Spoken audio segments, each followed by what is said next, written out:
South ఆఫ్రికాతో రెండో టీ20లో భారత bowler Arshdeep Singh చెత్త రికార్డు క్రియేట్ చేశాడు.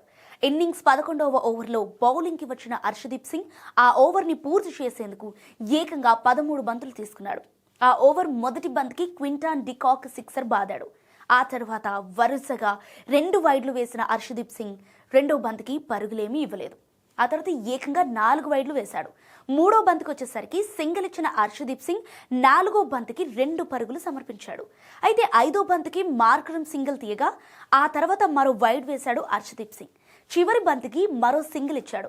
ఇలా ఇన్నింగ్స్ 11వ ఓవర్లో 7 వైడ్స్ 13 బాల్స్ వేసి మొత్తం 18 పరుగులు సమర్పించిన అర్షదీప్ సింగ్ టీ20లో సుదీర్ఘ ఓవర్ వేసిన భారత బౌలర్గా చెత్త రికార్డు కొల్పాడు. ఇంతకు ముందు 2024 టీ20 వరల్డ్ కప్లో ఐర్లాండ్తో మ్యాచ్లో అర్షదీప్ సింగ్ 10 బంతులు వేశాడు. ఇప్పటిదాకా టీ20లో భారత జట్టు తరపున అదే లాంగెస్ట్ ఓవర్. తన రికార్డును తానే బ్రేక్ చేశాడు అర్షదీప్ సింగ్.